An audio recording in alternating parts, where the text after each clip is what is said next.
Mechanic Dan here with Runyon Surface Prep. On this edition of Mechanic Dan Service Solution, we're going to be talking about the CPS 320, every bit of wiring on it, and all the controls. All right, let's start out right off the bat. Let's start at the bottom here at the battery. Right at the bottom of the battery, get you a nice, we have APMF 2194 cables. I'll show you here in a minute, but always get you a good 12-volt battery with good amp hours on it. All right, this is the one we use right here, but you can use whatever kind you want as long as it matches the amp hours. All right, coming up from the battery, we have the APMF 2194F battery cable. You'll know it's the F and the E. F is the frame, E goes to the engine. So we'll start out, we'll come here. If you have any questions, replace these. These terminals often get wore out and corroded. Be sure and replace those. We're coming up from the battery to the starter. All our positive power goes straight to the big large stud on our starter solenoid. From there, it heads all the way up to our control panel, and this is where we get all our DC, our positive, for everything on the machine. So we'll be coming up through this terminal and coming right in to the stop start button. Stop start button's really, really easy. This is a APMF 1973K. It's a standard push button e-stop, one normally open, one normally closed contactor. Oftentimes manufacturers change their base and their button.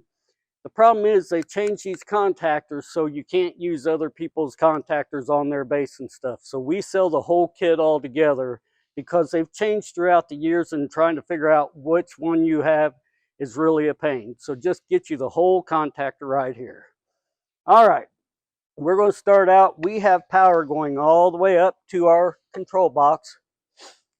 You follow the red, comes up to your normally closed. The DC positive goes through the normally controlled into a terminal block. Now they used to try to cram all these wires here into one little terminal on your normally closed, and that would always be a problem. So luckily they've changed, and they'll bring it to a 5-pin terminal. Makes it a lot easier. That way you can put individual leads in your individual terminals, and it's a lot easier. All right, so we have DC positive coming into our 5-pin terminal. 5 or 4, whichever you want. All right, coming out of there, one of the easy things they don't all have is DC heading over to your little LED, your green LED. Those are usually broke. People don't usually replace them. All right, DC also coming out to your starter button. We also have those. Push button start, APMF 2140, really easy. DC going to that positive as you hit the button, bringing DC positive all the way down to your starter solenoid, the white lead, right there.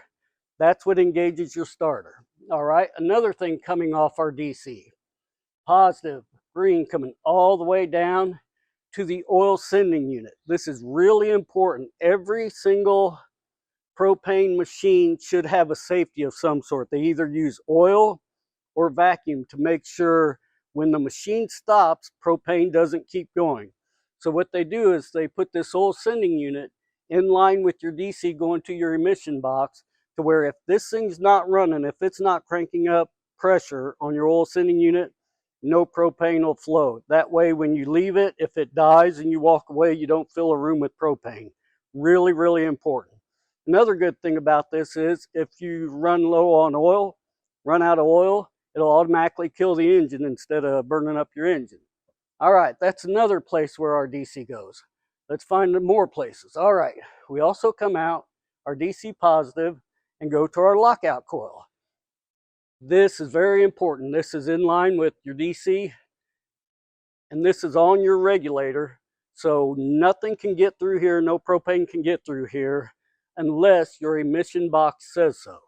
So we'll talk about that here in a little bit. So here's another place our DC goes to. All right, as we send DC down to all these places, the emission box receives its power from the oil sending unit. As soon as you crank it up and you get oil pressure, you'll see the red light come on. And then it'll go off if everything's good. What happens is your O2 sensor, the blue lead, will read your O2 coming out, and it'll tell the emission box, is everything okay? Are we running lean enough and not too rich to where it's really running rich? If it is, we're going to shut it off and turn off this lockout coil. This emission box controls your ground to the lockout coil. All right, as we get on through here, if you have a problem with that emission box, I'm going to have another video on how those work completely. But right off the bat, if you have a problem with it dying, pay attention to that red light. Is it flashing? Is it staying on? Does it die a minute after it starts flashing? Pay attention to that and that'll tell you what to do. So, all right, this is really, really simple circuitry. Just remember, always follow it down to ground. Everywhere you see this DC will end up at a ground. Make sure your grounds are good. A lot of people have problems with that, and it'll act intermittently. And if you start having problems with any of these leads, it's really best to replace the whole lead. Don't try to piece it together, because I've learned the hard way. The more you piece it together, the more other leads are going to go bad. Now, one of the things I do want to tell you is the older ones, you actually had these things from the chassis going down. Here it comes in the chassis, goes down towards the engine. This is the engine wiring. And you'll see these are two different plugs. They have changed these throughout the years. I think they've changed them like 3 times in the last 6 years. They used to be the 5-pin trailer plug, then they went to a 4-pin, and now they have the dual pins. It's really best not to try to save the old 5 pins. The wirings get that old. Just replace the whole wiring. Once you start piecing it together, it just gives you more problems. But like I say, we have everything you need. Just look at our part numbers. The whole control box kit comes with all the wiring, the emission box, the O2 sensor, everything you need other than the switches themselves. So if you have any problems, or if you have a suggestion for our next Mechanic Dan service solution, just send me an email at dan@RunyonSurfacePrep. If you have anything you want me to go through, anything you want me to explain, anything you want me to draw a diagram for and explain to you, just let me know. If you have any questions, just give us a call here at Runyon Surface Prep. This has been Mechanic Dan. Thank you.